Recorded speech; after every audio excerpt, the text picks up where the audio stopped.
Hello, and welcome back to Voice Tech Innovation Week, Friday, the last day.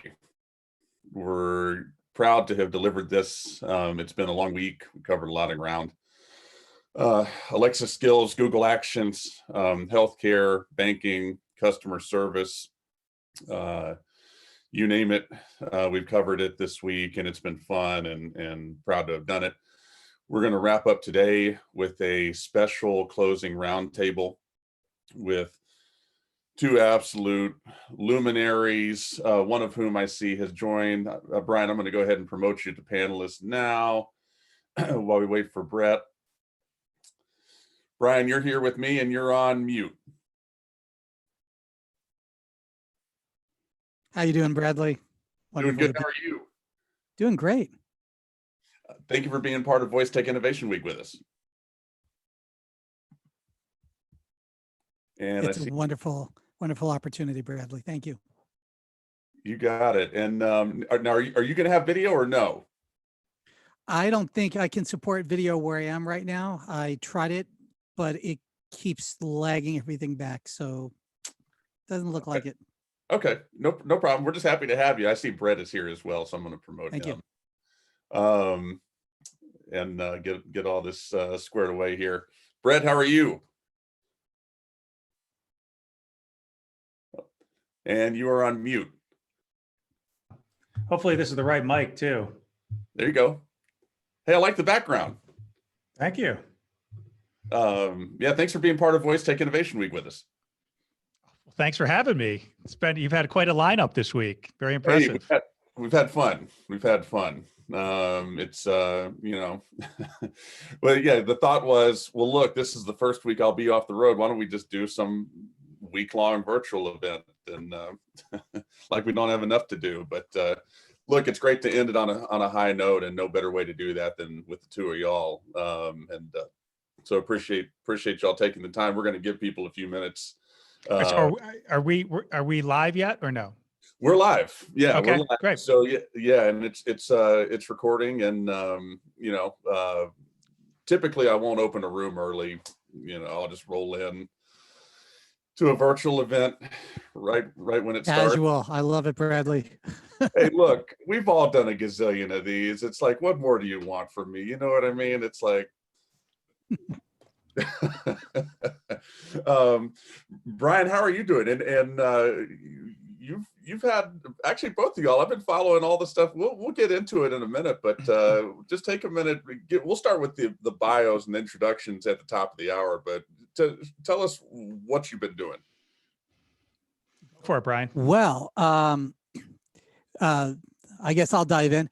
It's been an interesting year. I've been focusing on a much wider aperture than obviously just voice, mostly because we were still going to be in the cold winter of voice, which we'll talk about, and the innovation cycle was dying down. So there was a lot less to talk about and a lot less, big company announcements, primarily because of the pandemic, but also just because of the cyclical activity of new technologies. So I started expanding and talking about a lot more things, and it's been a very interesting year. You know, really interesting. Yeah, you can say that again, Bret. What have you been up to? Well, I mean, we do push out 60 articles a month on Voicebot.AI, so that's always keeps us busy. And we've done that podcast now every week for over 3.5 years. So we're approaching 200, episode 200. So I encourage people to check that out. So that's like the standard stuff, but we put out 3 reports in the fourth quarter. We're going to put out probably at least 3 this month, maybe 4. So that's keeping us busy. Plus we've got like a new event that we're going to start doing in a couple of weeks, which will be announced next week. And then the last 10 days or so, I've spent a lot of time on Clubhouse. Yeah, we'll talk about that. And see, look, Apple took my headphone jack away, so I stopped playing. I took my ball, I went home, And so I've got my trusty Note 9. I'm gonna get a new phone at some point this year, but I've enjoyed this one. So I'm out of this Clubhouse thing. Do you have an iPad? I do. I've got a couple. I got one that's in a chronic state of not being charged. Bradley, you can Yeah. always wire yourself up to a lightning cable conversion to a wired headphone, and you can bypass basically all of the Bluetooth and wireless issues that you may disagree with. It's Brian, it's philosophical. I hear you, man. I hear you. It's philosophical. It's deeply ingrained. It's not surface level, but look, so Bradley, I'll just say, like, if you want to try it out, and because you can do it on your iPad, just let me know. And this is actually open. I mean, we've got a number of people in the industry. I do have a few invites, so if people who are here now, ping me on Twitter or something like that after this, and I'll try to get as many people as I can invites. Same here. I put out, I think, about 50 invites last week. I will try to do a lot more in the next couple of weeks. I expect to bring up quite a few. And it was interesting last week because we did it for Elon. Elon broke Clubhouse in a way that I don't think anybody would have imagined. So it's the rise of the voice first social media platforms. And so you got to be on it, Bradley. It's interesting just to watch because it's a reincarnation of talk radio. It's exactly what it is. And I've studied talk radio. I worked with Art Bell and Peter Weisbach, some of the really early innovators many years ago. I helped establish their websites. So I studied the industry, and Clubhouse is really mirroring that. And as I think they're at 8 million users now. When I joined, there was 6,000 users, or no, 2,000 users, because it was still in beta. And we didn't think it could scale, but it's scaling quite nicely. And people are making nice, interesting pockets of interest.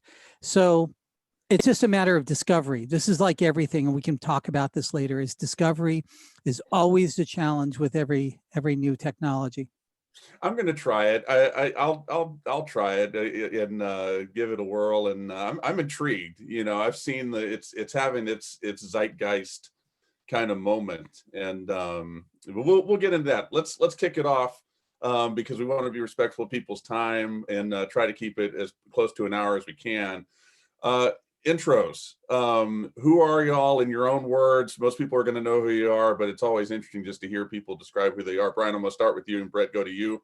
Brian, who are you? My name is Brian Roemmele. I talk to computers and they talk back to me sometimes. I've been researching voice technologies since the 1970s. I built one of the very first voice interfaces to the Commodore computer in my garage. That sort of started me on this legacy journey, an odyssey of discovery. I think we are at that precipice point where AI and voice are meeting. It's a technology I coined as voice first. Anybody can use that. It's just a way of trying to explain how humans communicate primarily through voice. That's what we're designed for. And the keyboard's only about, an 1870s invention. So we're not really designed to talk through our fingers. We're designed to talk through voice. And been doing a lot of that, a lot of consulting, but mostly a lot of the work I do is in my garage building. I want to build the things that I want to see come about. I call them intelligence amplifiers. And the interface could be textual, but primarily is in voice. They're intelligent assistants and agents that act on your behalf and gather information so that you're not heads down, crunched over on a keyboard, thumb clawing at a screen. That information that you would definitely be searching for is delivered to you before you even request it in a conversation. Not in a monologue, not in a storyboard like a radio broadcast, but an interactive conversation like you would with a best friend or a significant other about the world events. And that transitions after you leave this plane of existence into your wisdom keeper. And at some point. Well, we talked about it at the conferences. Some point in the future, maybe we talk more about that. But that is your legacy of your experiences. And lately, I've been contributing a whole lot to readmultiplex.com. It's a publication that is essentially a clipbook, scrapbook, if you will, of interesting things way beyond just voice technology. Originally, it was conceived just to kind of talk about AI and voice, but during the pandemic, I started to expand upon the idea that we need to talk about a whole lot of other things to understand why this technology isn't just a peripheral to computers, why it's a monumental change. And that's who I am, and that's what I do. Yeah, that's great. So I put readmultiplex.com link in the chat. Check that out. Yeah, if you don't know what that is, learn. Bret, who are you? Founder of Voicebot.AI. So we've published about 3,400 articles since 2016, just on voice and AI technologies. Also have research.voicebot.ai. So that's where you can find the Voicebot research. We separated that out last year to make it easier for people to find that. And that's been our project lately as we grow that. We're able to do many more reports, much more in depth. Been having a great time working with that.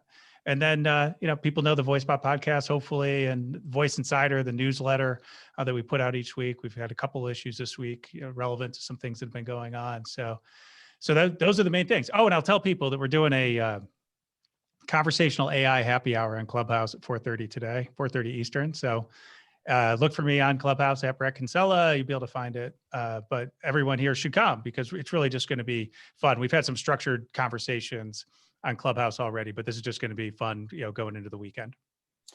So we've got an outline, but I'm going to switch it a little bit. Let's start with Clubhouse, and then we'll get to the other stuff as we get to it. Clubhouse, as I talked about, I got this thing. I can't play unless I get my iPad out. I'll figure that out. I'll try it out. But Bret, I'm gonna start with you and then go to Brian and get his thoughts on this too. I've been following on Twitter. I've been seeing all the stuff. Elon Musk being on there and this and that and the other thing. Tell me why this is not a fad that's going to be gone, or significantly the air is going to be let out of the bubble the moment that people get out. And I'm talking about the Twitterati crowd and all of that. Plenty of people are traveling now, but people on Twitter and social media, when they start to get out and travel again, what is the role that Clubhouse is going to play? Is it going to be gone? Is it going to stick around, or what do you think? Fad or not? Well, I've got a couple thoughts on this. I would say the first thing is it kind of doesn't matter if it's a fad because it's having a moment right now. And there's a lot of intense activity there. And so it's not just FOMO, but there's just a lot of discovery going on. It's a great place to meet people. And I think what we've lost through social media over the last couple of years is nuanced conversation, which is so funny because of the industry that we're in. But I think as a tech industry, but maybe as a society as a whole.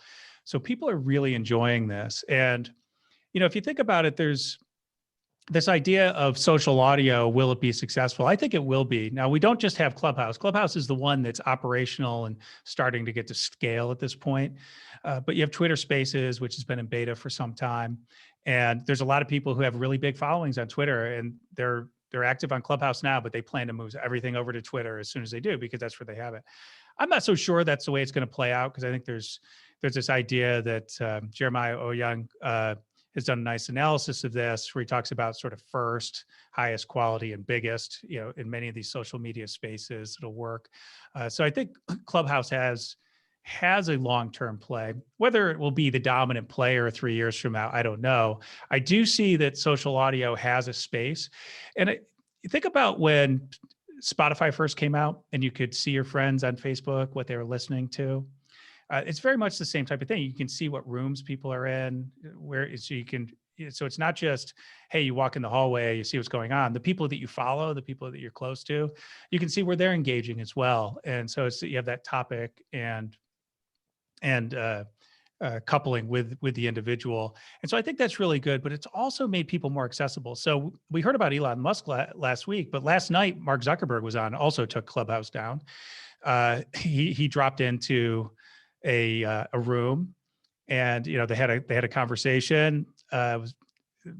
Everything was blowing up because when it was hit Twitter, like everyone rushed in there to try to get in the room. But if you think about that, you've got those events which everyone sort of focuses on, but in those cases, the moderators don't just let anybody up to talk. With this, at the same time, there's a lot of people who are maybe not to that level. They're not the billionaires in the room, but they're really, really successful. Founders of very successful companies. So for example, I was just in a room with the founder of Second Life. If you remember him, he has a company called High Fidelity now. So he was chatting about it. We've had CEOs of all sorts of, I was in with a CEO of Basecamp in a room, and they were bringing people up from the crowd to ask questions about entrepreneurship. And if you don't know Basecamp, they're one of the really big bootstrap success stories in software. So there is an accessibility that a lot of people don't have. Drew Houston of Dropbox was just answering questions from people about startups, about his product, all sorts of things. And so there's something there that's somewhat unique. I think if we get into this other question about sort of what's the role of voice AI, or does voice AI have a play here, that's a different question. I have some thoughts on that. But just in terms of your initial question, I think there is something there.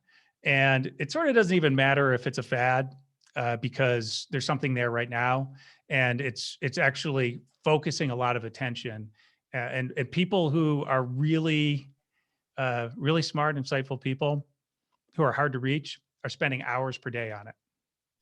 That's interesting. Yeah. Brian, I want to get your thoughts. Same question. Clubhouse, your thoughts on it? Fad, not a fad? Does it matter? I thought the interesting insight from Bret. It doesn't matter. Your response. Bradley, thanks for asking. In the early days, just like in the early days of Quora, I was one of the first, I think, 100 people that were invited into Quora, and that became very elitist and trendy. It was primarily access to Silicon Valley startup founders, and their events were really just top of the line events.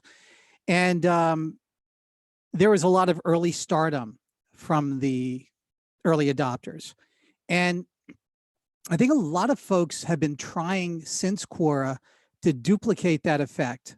And the same players are there. Mark Andreessen, Mark Zuckerberg, Adam D'Angelo that started Quora was Mark Zuckerberg's roommate at Harvard and literally wrote the original code for Facebook right next to Zuck, and he got to know him very well. And when he started Quora, many folks didn't understand what it was about. And now we kind of see what it is. It's kind of drifted from its mission a bit. But Clubhouse is a similar type of scenario. So let me quantify it. First, we have to do the backdrop of pandemic 2020 and 2021. We are all socially isolated, and we are craving human contact. That is a reality, and it's the elephant in the room that we really just don't talk about. We're trying to find any way to hear another person's voice. And this is precisely why AM talk radio did so well from the 1970s to just up to the 2000s. It's still existing, but nowhere near like what Coast to Coast AM with Art Bell was like. And a lot of people find that interesting and crazy, but it was a gathering place very much like the internet of people with diverse opinions and thought. Whereas during the day, you heard the mechanistic outlook of life, the quote unquote news that was kind of chopped out at the factory and delivered to you. And at night, you heard people coming up with different alternative views, many which turned out to be accurate, many which turned out to be somewhat accurate, and some turned out to just be bonkers. But Art Bell brought that about. How does that play out with Clubhouse? Clubhouse is human connection. We're hearing each other's voices, and we're hearing the contemporaneous delivery of people's thoughts. And I think what really is seductive and very attractive to somebody holding a Clubhouse event, and I've kind of did my own research on this, and I have to admit, I have 3 accounts that do not bear my name. So A lot of reasons I do that, so I can come in and out of rooms sort of undetected, so that I can just watch people in action. Because some people recognize who I am, not like I'm a big deal, but I'd just like to hear how a room changes or interacts, or I don't get pulled up and actually have a conversation. There is that risk. Some rooms you enter into, if you're kind of well known, you get pulled up. During the early summer, Clubhouse had some difficulties with political speech, and it was, you know, your classic one side versus the other. And I would get pulled into these conversations unbeknownst. They'd start as an AI conversation, and people start getting pulled up, and the next thing it would start drifting into something else, and then what's going out in the streets, and then people's opinions, and then it would just digress. This does not happen as much, but it still does. And this is, I'm aiming towards some of the downside to this. Very much like me, I can rattle on in 1,000 different directions. Some of the Clubhouse conversations go in 1,000 different directions, and sometimes you want them to do that, and moderators allow it, and it works beautifully. And other times, moderators don't allow it; they contain it, and curtail it from going too far, and it becomes very boring. It becomes like just another really boring interaction, and people leave the room. I've watched this. I've watched it dozens and dozens, hundreds of times, where the moderator's, okay, let's pull it back to the main subject, and 40–50% of the room starts falling apart because people liked the contemporaneous possibility that it might go in another direction. So is it a fad? Everything's a fad when it's new, right? And there's going to be a peak. So we're going to have peak Clubhouse. We're not even near there at that point yet. So I can look really brilliant and say, well, gosh, no, it's not a fad. It's going to go 10x. Of course it's going to go 10x. Why? It's being supported by Andreessen Horowitz, one of the most astute venture capitalist firms in the industry. That must be brought up in the conversation and understanding Clubhouse, because it has financial and philosophical support by people in the tech community that will guarantee that superstars will roll in and blow up Clubhouse, like Elon Musk. Elon wasn't on Clubhouse before. He was invited to fulfill a lot of favors and to fulfill a lot of questions. He brought the owner of Robinhood in there and pretty much exposed the guy for who he was. Whether you like it or not, we saw what Vlad was like. And that was an interesting thing. And a lot of people didn't understand why Elon did that. That was pretty much the last half of his interaction at Clubhouse. And again, that was not expected. The moderators of that particular Clubhouse did not expect that Elon was going to bring this guy up. And if we're tracking what happened with GameStop and Robinhood, he was answering for what that company wound up doing and echoing the traditional things he was saying on popular media.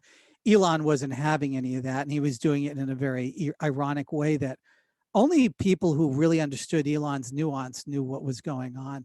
And it didn't serve that guy very well for his company at that point. So that's one of the things that I think history will wind up recording when we put the last chapter on what happened with the Robinhood and GameStop, because that's still ongoing. So it is a historic sort of thing. And then finally, this is the beginning of these new social media platforms that are going to be primarily voice first. Some are going to be using our standard voices. Some are going to be using sort of avatars that we create. That's more of an Apple direction that we're going to see with their, what I call Apple Visor. They're emoji worlds that they're going to be creating, and some will speak on your behalf, and some you'll be interacting with your own persona in these sort of 3D realms, very much like Second Life that Bret had talked about, but in a more modern context. So I believe that that's going to go on. But last night, it was a turning point because Mark Zuckerberg is viewed in a lot of different lenses, and one of the lenses was the assimilation of anything in social media, duplicate and expand upon. And we can just look at Snapchat and other things in social media that this may have taken place. And so there were a lot of people in side rooms really concerned, why is Zuck here? Is he going to build his own Clubhouse? And the answer is, of course he is. And I think everybody in the room kind of knew that on the upper echelon, but they were giving him the opportunities to sort of visit. So that goes to my final point. You're going to see duplication on Twitter, obviously. You're going to see duplication on Facebook, obviously. And you're going to have your different brands and varieties. There's going to be a Coke and there's going to be a Pepsi. I believe that Clubhouse is going to be Coke and Pepsi is probably going to be Facebook or Instagram, whatever brand they put it under. And Twitter will probably come in along third as maybe Mountain Dew or 7-Up. And that's the nature of just about every business prospect when something becomes commoditized and there isn't a significant moat that stops action to enter in the market. So Clubhouse will be here for a long time, and so will voice, social media, but ultimately clearing out these sites from trolls is going to be a problem. I think real name identification is going to be absolutely required, and owning the words that you say is going to be absolutely required. I don't think you can say anything anonymous in a room with your voice. And finally, let me just say this one thing. I think that when we say things with our voice and our persona and identity is attached to it, we tend to think a lot more circumspect about what we're saying, how we're treating others, and owning those words as we're saying them. And in this epoch and in this particular time, I can't think of a more important thing than people owning their words and stop this drive-by quips that people have gotten a habit. The reason we have this drive-by sort of reaction and hot takes, the only reason we have it is because we didn't have to own our words. And Twitter really created that. I was off of Twitter. I had a Twitter account for a very long time. I was off of Twitter because I did not want to participate in drive-bys. I don't believe in hot takes. I believe that if you're going to tweet something, you better own those words for the next 100 years. In fact, my personal feeling is you never get to erase stuff. If I own Twitter, you put something out there, I'm going to tell you, it's never going away. It's indelible. It's a black mark on your life. So think about what you say and don't get away with drive-bys, because there's people that said a lot of stuff over the last 3 to 5 years that they've erased now. And the impact was already there, already did its damage or whatever it was going to do. And yeah, people have the right to say things, but the thing about Clubhouse is it's a little bit more ephemeral. Even though technically you can record what's going on, the premise is it's ephemeral. You could say things. It is not recorded, so it sounds a little contradictory, but it turns out that most people tend to own those things that they're saying. So that's my complex way of looking at this new social medium. No, that's really good. And the only thing I have to add to that, and we'll shift gears in a second, is, I'm out. I've been traveling more weeks in 2021 than I've been at home. So think about that. And people look at me, you can imagine the variety of responses that information gets. Yeah. So, it's a weird world out there in terms of travel. Things are really uneven. There's obviously, for you just look at health, put on your health glasses alone, some people can travel and some can't. So right off the bat, you've got inaccessibility built into the equation. And that I think is really interesting about Clubhouse is that, Bret, you were really alluding to it. You both were, just the accessibility of, these titans and all sorts of interesting people saying interesting things, that in this environment, I've been traveling a bunch. I can tell you right now, even pre-pandemic, you wouldn't have had access to those folks. So I think that's a big plus. The current travel environment, the weirdness of this post-pandemic or current pandemic, whatever you want to say, it adds something to the plus column for Clubhouse and things like it. Bradley, I want just to extend upon what you were saying is, and I think it's right down your avenue, is I really think that accessibility to people is kind of why we do physical events, right? And the physical events, as you well know, have essentially been terminated. So there is this bifurcation that I think is probably going to be persistent, that Clubhouse may be a stand-in for some of these physical events. They're a lot more casual. It's sort of like what YouTube looked like in the early days, somebody holding a camera, and it was just kind of random. And then we kind of got used to that, right? And look at where we are in Zoom now. We're just kind of hanging out in our houses. We throw up, backgrounds. Who cares, right? Some people I do Zooms with, they just rolled out of bed, and they're full on like 500 people on the Zoom. And so we're in a casual world, and Clubhouse has made that contemporaneous casual sort of interaction happen. So I would urge you to see that and see how that's an adjunct to what events will look like. It's going to be interesting.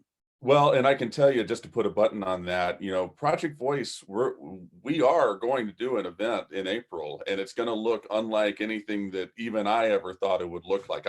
We just had a major sort of revelation this morning. I'm not going to go into it here. It's not the place, but next week or so, you'll be able to see some stuff from us that even I didn't expect on how it's going to go.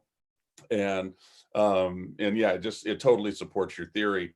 I want to shift gears a little bit and get into voice and AI proper here. And Bret, I'm going to start with you, and then Brian, I'm going to go to you. So this is Voice Tech Innovation Week.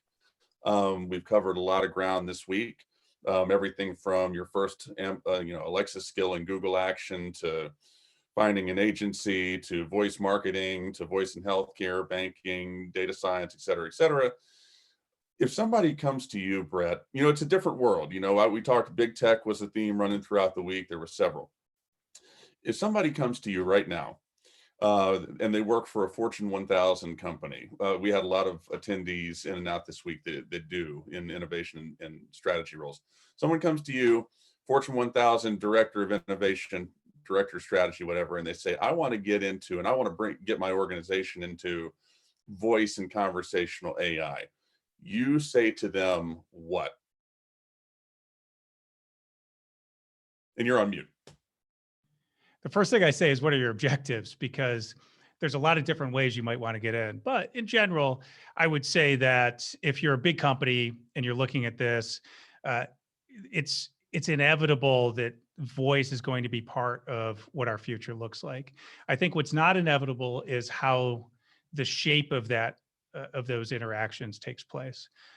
My expectation has been it was really 2 years ago this week, I wrote about the fact that Alexa and Google Assistant were going to be known as the assistants that launched 1,000 assistants. And it turns out I was wrong. I should have written 100,000 or 1 million, probably 1 million assistants. Because what Amazon and Google did is they just showed everyone, they gave them an objective example of how valuable it is to not only have an assistant, but to have that relationship with the user. And you're not going to be able to have that tight of relationship on the platforms. With that said, I think you cannot overlook what Amazon and Google have done by amassing an audience. And people are using these things on a regular basis. I will say it's plateaued in terms of smart speaker adoption, right? But that's only one market. And I get a little frustrated with Brian. I'll let Brian elaborate on his position around this idea of the voice AI winter, because I don't see it. The data that I'm looking at does not show it. Now, I can talk to a few people who are creating Alexa skills the last couple of years, and they can say, hey, that business has gone down. I can also talk to some people who've been doing that the last couple of years, and they'll say 2020 was their best year ever. So if you look at Alexa skills, Google Actions, those platforms have large user bases. I think they will continue to grow both on the smart speakers, but also in the car, on smartphones, other surfaces. And so as a brand, you want to be where your customers are. And those are large enough spaces now that you need to have an Alexa and Google Assistant presence. And soon Siri, because some of the things they're going to be announcing at WWDC in June will open up Siri a little bit, and we'll make that a lot more helpful. Now it's going to be part of iOS 15, and mostly next year, where it's going to manifest itself. But you want to be there because when the question comes up about your brand around your domain, your topic area, you want to be in the conversation. Otherwise, that's going to someone who doesn't represent you, could be a competitor, could be someone who takes a different view on this, and actually could misposition you. It's just from a branding standpoint. So I generally recommend to people in those positions that they might want to build experiences on those platforms. And that depends on their objectives. But at the very least, they should be developing a presence and thinking of it as a funnel to their other properties. And then when we think about the custom voice assistants, for their other presences or other interactions with their customers, whether it's the website, whether it's their contact center, whether it's a mobile app, wherever else they show up, having a custom interface, having the ability to do voice interface just because it's a better user experience, easier access, and then actually having assistant capabilities is a way to really expand your relationship with those organizations. And I'll tell you, there's a lot of this going on right now. I think it's hard to see because there are a lot of big companies who don't really talk about what they're doing until they launch their product. They just had, I think a lot of us know Richard Weeks, US Bank launched this last summer in their mobile app. He and I were on Clubhouse together on something yesterday. He was on my podcast last summer. They're seeing tremendous benefit from it already. And to me, it's just like, it's going to be sort of obvious in a couple of years from now. And if you just look at the funding that's going on into the custom space, into the spaces that actually are using the technology significantly, and the fact that Amazon and Google are still investing fairly heavily, and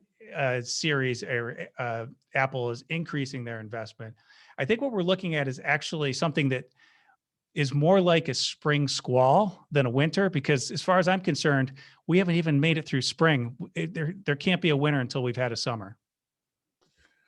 Brian, I'm gonna let you go off on this in just a second, but Bret, before I leave you, I want to ask a question that I've actually asked a couple of people over the course of the week.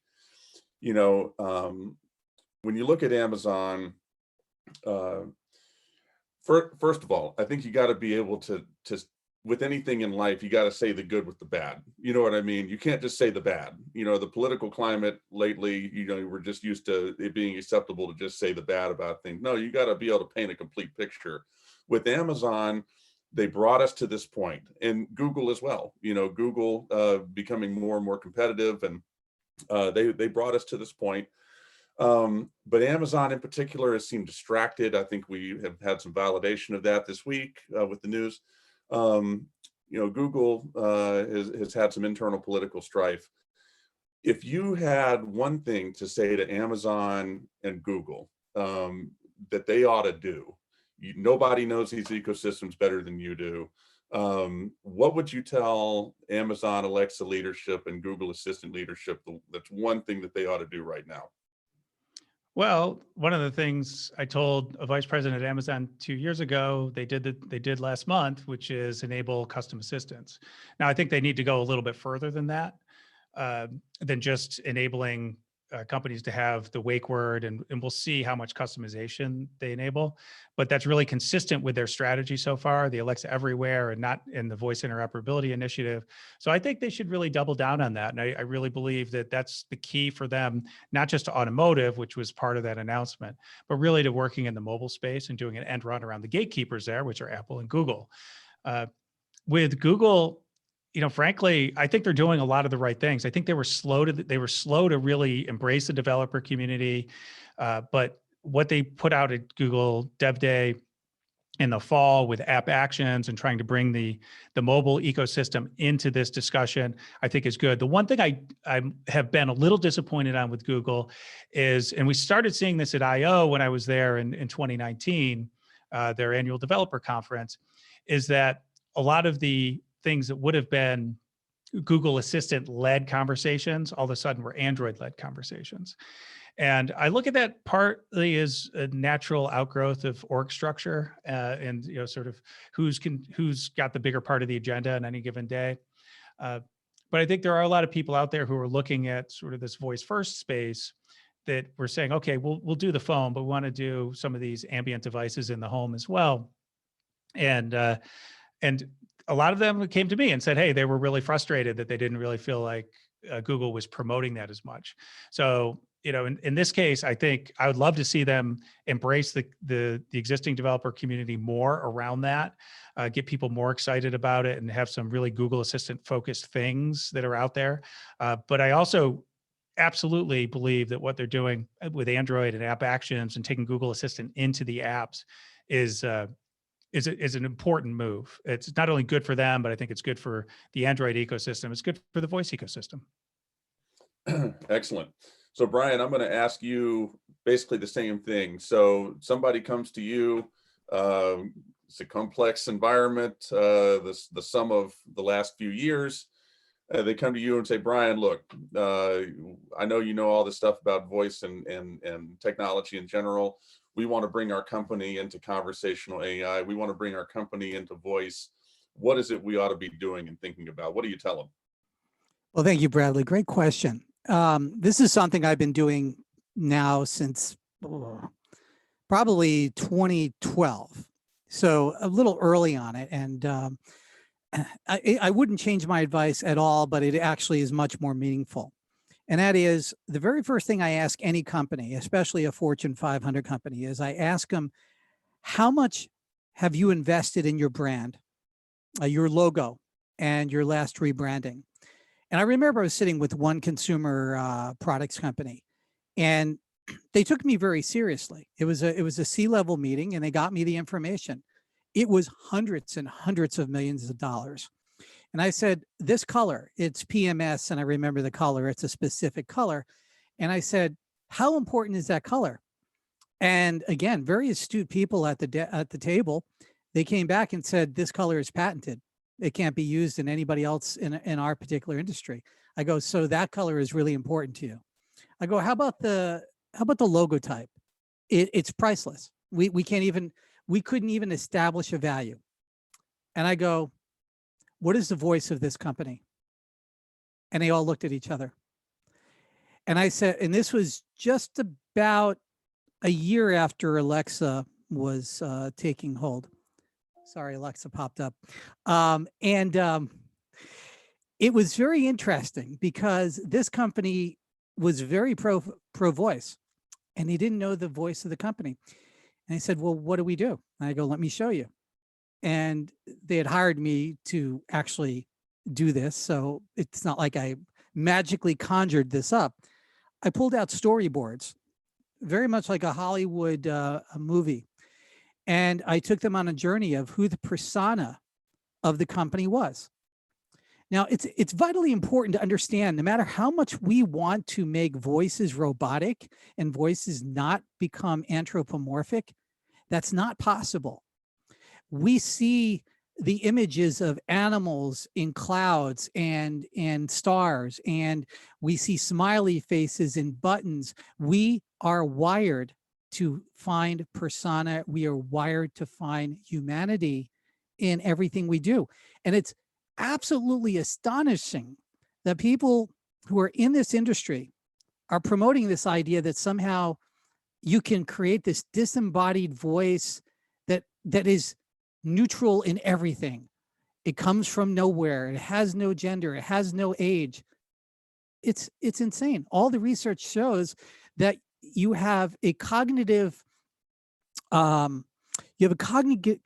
dissonance when you hear a voice and you don't understand enough about it. You're trying to grok it and discern it.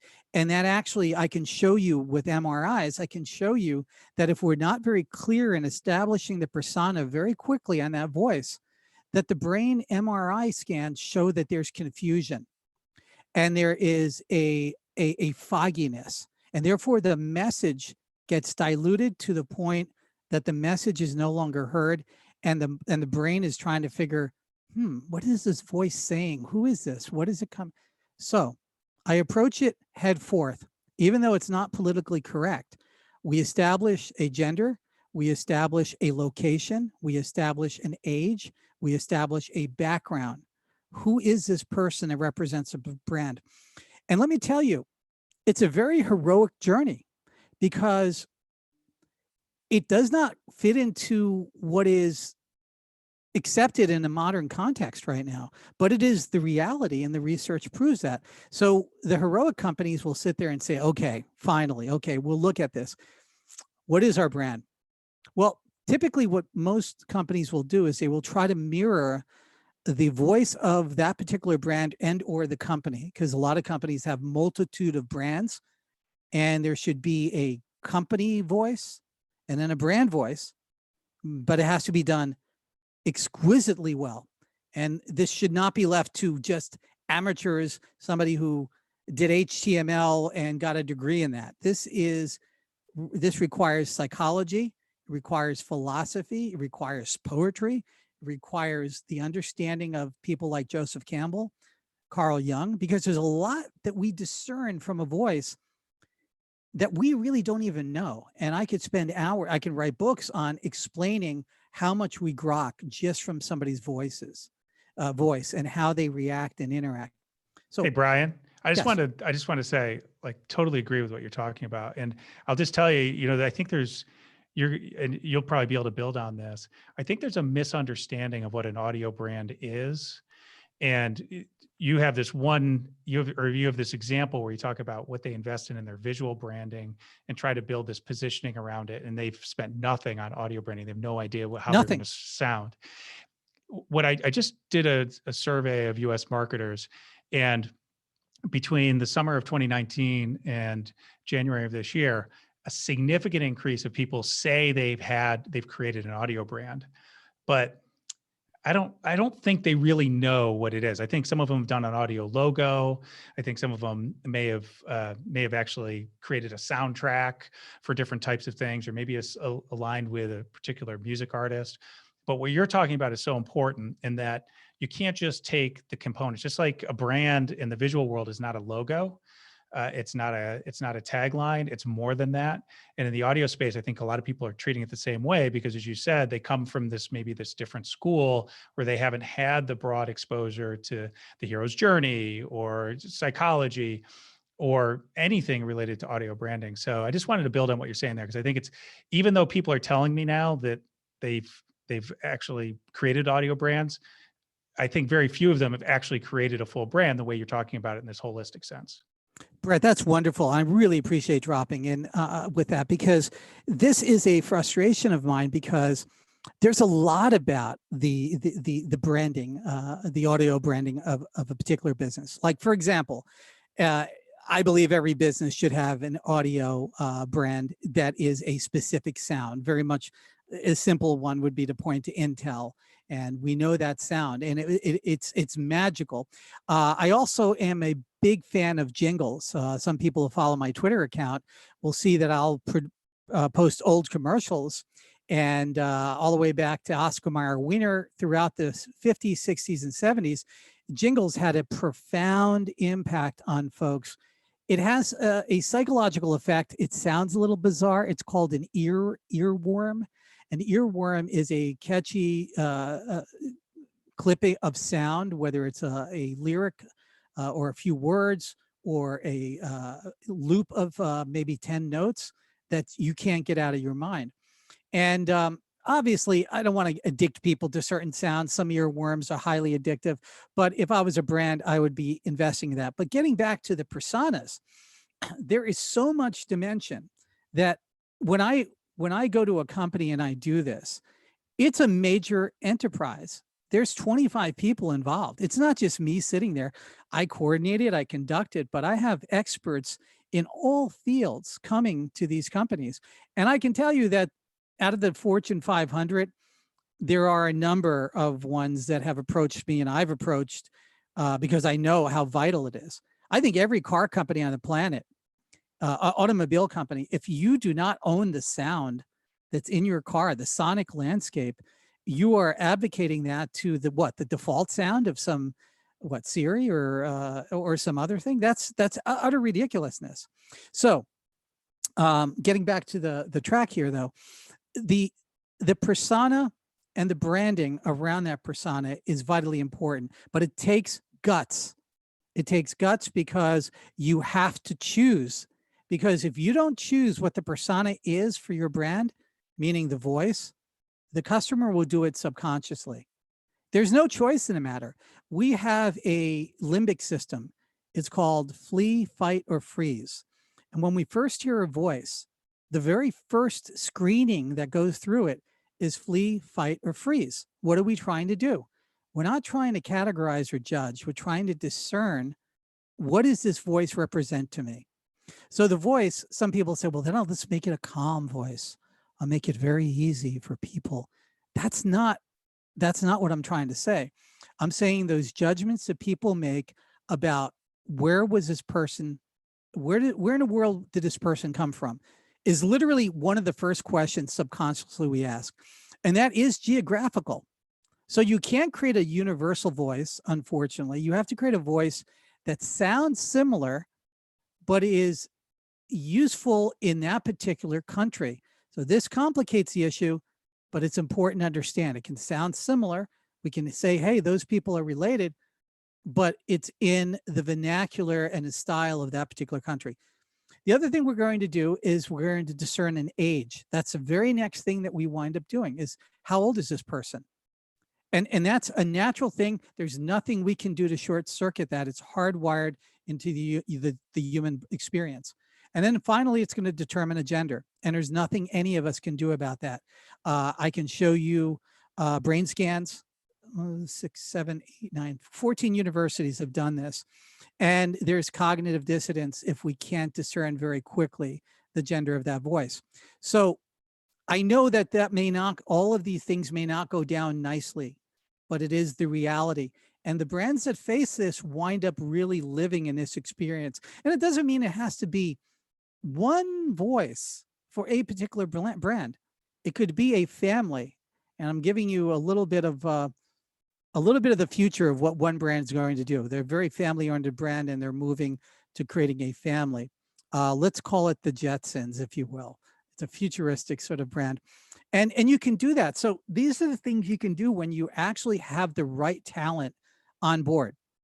And so, and I think, Bradley, when we first did the very first Voice First Roundtable, I think we talked about the new creatives that are going to rise up in this voice industry, and they're going to come from philosophy, literature, and psychology.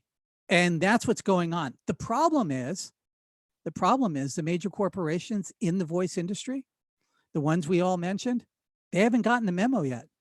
They have not gotten the memo, because although being able to change the voice is obviously a very important thing, should have been done day one, there's a lot more to that. There's a lot more disfluencies and nuances and interjections and other things that are required for you to have not programmable control, where you have to put something that looks like C code together to try to make it, or JavaScript, but something that an artist who comes from a literature background can literally paint the landscape of what that conversation would be like.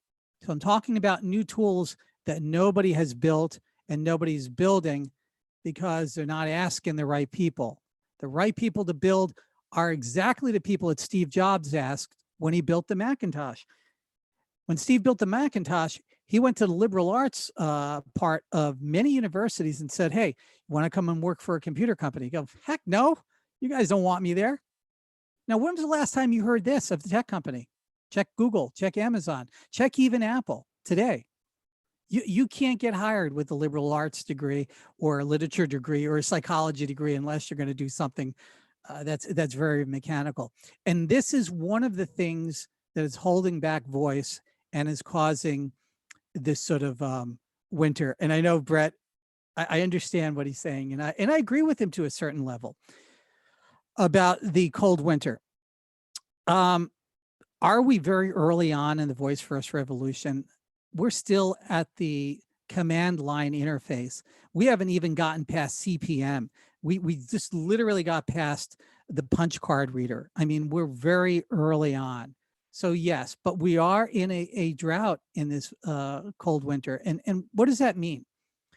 It means, again, in the very first Voice First Roundtable, my concerns were discoverability and monetization. The current companies that are building these platforms, because of the very high level, C-level decisions that are being made, have not prioritized monetization in a proper sense. They've not prioritized interoperability and serendipity of these skills, quote unquote skills, or capsules, or Siri, executions. They haven't prioritized them because they're still looking at it like a computer. They're still looking at it like the ugly stepchild of a computer keyboard interface. And that comes with the territory. When you're revolutionary, what do people do? They're going to cast the new revolution into the old interface. And they're saying, well, gosh, all the people that program these interfaces, guess what? They're programmers. What are they in love with? Oh, their keyboard. They code. They write words. So when I come to these companies and I visit them, all the major companies, I've been there, and I talk to them, and I talk to the programmers, say, Brian, it's all great, but I still like using my keyboard. And I go, of course you do, because that's how you grew up. That's your interface. So that's one of the difficulties we're facing in the cold winter. And finally, I'll say this. I feel guilty, really guilty. I always and will continue to promote Voice First, but a lot of people followed me into this idea of Voice First, and they're right. The problem is the industry was wrong. Because there was no monetization, very, very, very few people are able to make a living in the Voice First world exclusively. And that's wrong. To that point, I think that's one of the silver linings. So first of all, before I even say this, we're about 10 minutes from the top of the hour. We're going to go until right around 10 minutes from now, maybe 2 or 3 minutes past 1 o'clock Central, 2 o'clock Eastern, 11 o'clock Pacific. If you have questions for Bret or Brian, throw them in the Q&A in the Zoom, not in the chat, but in the Q&A in the Zoom. We'll do some real rapid fire questions here at the very end. But Brian, just to put a button on what you just said, I think that's one of the silver linings we're going to see out of this rise of independent voice assistants and voice and AI capabilities. It's been a thesis of mine this week with everything with the Voice Tech Innovation Week is represented, that the mood toward big tech has shifted profoundly in the last few weeks, and it was built on a lot of stuff that came before it.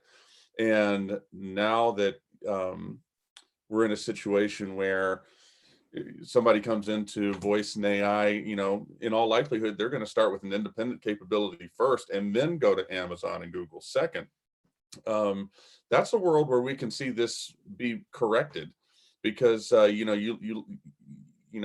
idea that an artist, somebody with a liberal arts degree who's been sitting at home, maybe they haven't been able to find employment, why can't somebody like that create a voice experience, and maybe it does something useful, maybe it doesn't do something useful at all, maybe it's just art, maybe they put some music on there. It's a shame that these systems weren't more equipped for discovery, monetization, and all that stuff prior to the pandemic, because I think we would have seen some profound stuff. And coming out of it, I can tell you, all the people that I've talked to, I've had a chance to meet with 60, 70 people now in person on the Coast to Coast tour. You get all sorts of stuff. I mean, some people can't hide that they're just very sad about how things have happened and over the last year, and there's shock that I of all people am the first person that they're seeing that's not a family member face to face. Like, nobody wants that. And so I do, Bradley. and then come see me. Thank you, Bret. So it's I think we're all hoping that people who have something to offer and some way to express themselves will be able to do that in these voice ecosystems sooner rather than later. Bret, by the way, to that point, we had somebody yesterday, I'm going to leave them nameless, who referred to you as the voice god. And I was like, look, don't make me cut your mic. That happened. Sounds like an urban legend to me. He is God. He is godlike in my view.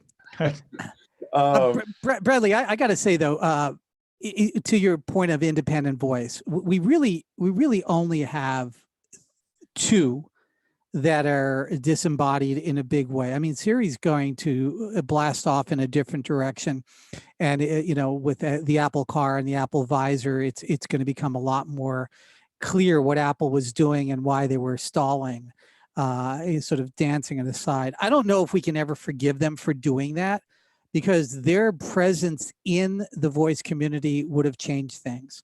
Amazon is radically changing. I don't think anybody needs an inside view to know that there's a lot of changes going on in Amazon. They did a lot to the Alexa division. Google is changing quite a bit. But I want to support Bixby and Hound. I mean, these are underdogs in a sense. And somebody might argue that Samsung and Bixby isn't an underdog. In a sense, they are. It's brilliant technology. And I want to see technologies like that expand. I want to see developers maybe try that palette. And the same thing with Hounda. I mean, SoundHound and the platforms that they've created, as far as I'm concerned, is superior probably to almost everything in the market. And few people get to know about it. What's that? Gross Errant's in there too. I'm real high on them. Oh, absolutely. I can go on. I can even go down to, I don't know. I don't want to, Smokestack. All right. I don't want to go too far down the pipeline, but I talk to a lot of independents, and you're absolutely right. There are going to be, and this is how we get out of the winter. The big companies aren't going to lead us out of the winter. They've led us into a dead end, and it's great. I mean, they got attention to it, but they are not going to disrupt themselves because they see their own endpoints. However, the very first large voice platform that understands what's going on in this undercurrent that all of us are talking about, they could lead this. It could be Apple, it could be Google, it could be Amazon. I don't know. I know, not to sound arrogant, I know thus far that some of these companies are talking to the wrong folks. And all I can tell you is, if it quacks and waddles like a duck, you know where it's been and where it's going. And we know where it's led us. So I tell brands to support a lot of these independent platforms and to try to find ways to disembody them if they could do that. And it's hard. It's hard to disembody them. And this leads me to the final point I want to make about hyperlocal. The biggest problem we have with voice right now, and I know we don't have time to go into this, is the sort of rebellion that we have against big tech, which rightly so should be there. And I'm not an anti-big tech person. I'm just anti where it's gone. And this is a part of a privacy rebellion also. As these technologies come to know us better, and they have to get our context, you don't want it in the cloud. You don't want it to be perused so somebody can sell you a better toothbrush or new tires on your car. It's got to be hyper local. And we now have technology, especially with Apple Silicon, for example, where you have 100 processors locally. That's what's going to wind up happening on an Apple Car. An Apple Car will function as a supercomputer at your house. Think about driving up your supercomputer at your house and time sharing off your car with 100 processors that are just sitting there idly. Keep that in your imagination, because that's the future. Elon is already looking at that. And when you have a supercomputer like that and you have essentially unlimited memory storage, you don't need to go to the cloud as much, if at all, for most of your activities. This is going to dramatically and fundamentally change things, and independents will start jumping aboard on that level. And so will brands when they realize that that's possible. So we got two questions here, and I'm going to give one to each of you, and then we'll wrap it there. Brian, you were just talking about custom assistants. A question from Stu Patterson is that he's asking, is there any data on how many new custom or independent assistants are being built on core technology from big tech, Amazon, Google, Samsung, or even SoundHound, or some other way? Is there any data on that? And from either one of you that you've seen? Well, I think we both can jump in because Bret will definitely have some, finite data on it.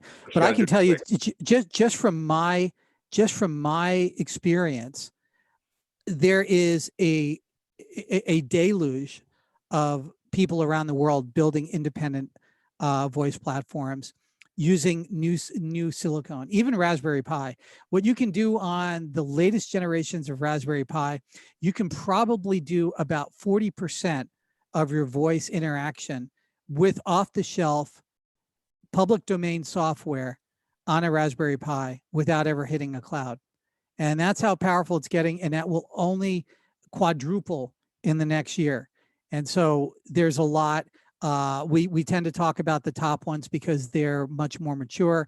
But I think Bret did a report on some of this, right, Bret? Isn't there a whole lot that you've discovered?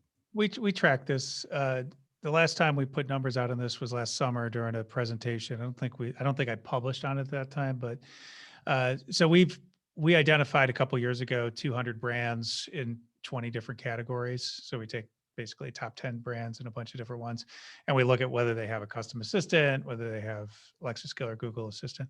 I'm actually putting out new data on this next week.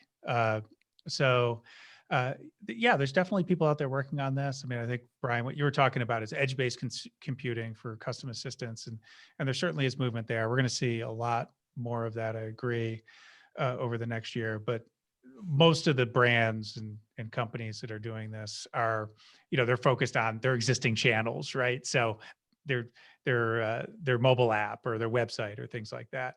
And, I think that's really, to me, what we're going to see over the next 24 months. A lot of the manufacturing and edge-based computing, it's going to be a little bit further out because there's new silicon from Ambic and Qualcomm and a few other places that make it easier to build. And the product cycles mean that those aren't really going to be out until probably the middle of next year, maybe the following year. So last question, and either one of y'all or both of y'all, but hit it quick. Basically, it's saying a lot of what we've discussed here in this session has involved large corporations with big budgets. In your view, what should small businesses and or solopreneurs consider with voice and AI? Are there factors that individuals and companies at this smaller level need to consider? Either one of y'all. I think we both can answer. I'll say it this way. Back in the early days, 1994, 1995, I told small businesses, large businesses, at least put a business card up on the internet, put something very basic, own that space before your competitor does. Early days, we've done it with tire companies. It's just a funny story. A regional tire company, just randomly came across me and reached out to me. And I said, just make a Q&A database about weirdness that people find in tires. And that skill exploded in their region because they literally advertised it on every medium that they had. And it did well as a resonating part of their brand. So that's the sideline to it. That's how you first get into it, is you just kind of do the Q&A, you kind of do the basics, be an informational source. And later on, you start going down that road. And certainly it's a long road.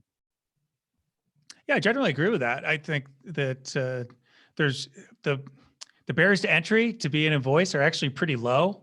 I do believe, I just had Rohit Prasad, the head scientist for Alexa, on the podcast this week. I recommend people check that out. One of the things you can tell that they're working on, it's not near term, but they're going to be doing a lot more personalization and local data signals, or so you're going to be able to do some sort of geographic segmentation. I do believe will be part of that platform, and it'll be a lot easier for people to do that. It's kind of like the way that we've seen the web go with web search and with targeted Google ads based on geography as well as terms. So sure, have presence on those platforms. You might not be creating a custom assistant because that might not be something you actually need. Maybe eventually, maybe you automate your back office with it, because there's a lot of tools out there that allow you to do that pretty simply. But having a presence is a good idea, and starting now will get you that. We'll get you some of that data. They'll give you signals going forward to help with your search, because that will eventually play out into the system. It's not very robust right now. And the last thing I would say, Terry Fisher was on here earlier, and I think he's been, I don't know if he's still on because he's usually seeing patients in between these type of sessions during the day, but he's been really out front about saying, why not just do a flash briefing or some of these other things? And I think a lot of small businesses actually have specific expertise. It might be in a product line, it might be in a service, it might be just in your geography. You can actually build thought leadership, positioning, influence around this. And flash briefings are a great way to do that for people that might want to do that or might want to reach out to you. And you can use those across channels. So you can use them on your website. You could have your own little podcast. All these things from discovery are going to help you. And even if a lot of the people listening to your podcast aren't in your region and you're only serving a small region, all those people coming to your website will help your SEO, which will help the local people find you more. So, all these things are self-reinforcing, and I definitely recommend that. Voice it's still a relatively new channel, so there's a lot of opportunity for people to carve out their niche. Gentlemen, great job. Thank you for being part of Voice Tech Innovation Week. Thank you for being the punctuation mark at the end of the sentence. It's fantastic to have you be part of it. Brian, that first episode of Voice First Roundtable, it's shocking how many people download that every day, every week. And I do nothing to promote that or anything else.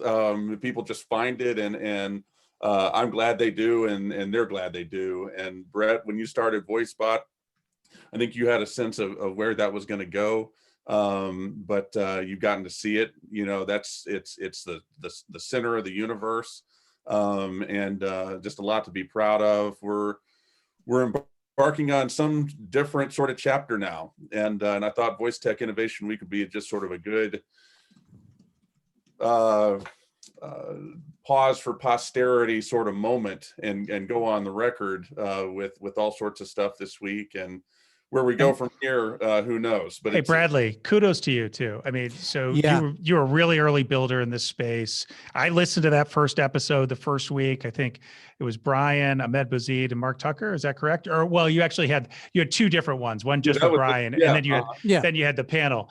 But kudos to you for bringing so many people, introducing so many people to this space, both through the podcast, but also through your events. And, for you over the last year, trying to figure it out and say, what does our time allow us to do? Like our age, our era, and what we're going through, what does it allow us to do and still be able to maintain community? So, I'm really supportive of what you do as well, because I think you've contributed a lot to the industry. I got to back up what Bret's saying. I think you help set the tone for this particular industry, unlike any tech industry I've ever been in. And the events, I miss them dearly. I miss the people. I look forward to what you're going to announce. And you really help define this this sector, and it is growing. We're in early days. It's going nowhere. It's going to change dramatically. It's not what it was. It's going to be something much grander. So thanks for everybody being on this journey. But thanks so much, Bret, and so much, Bradley, for all you guys do. Kudos to both of y'all.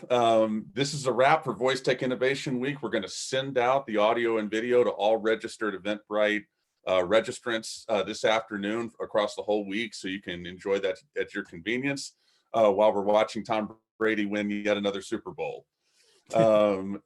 Gentlemen, take care. Have a great weekend, and we'll talk soon. Thanks, Bradley. You got it. See you.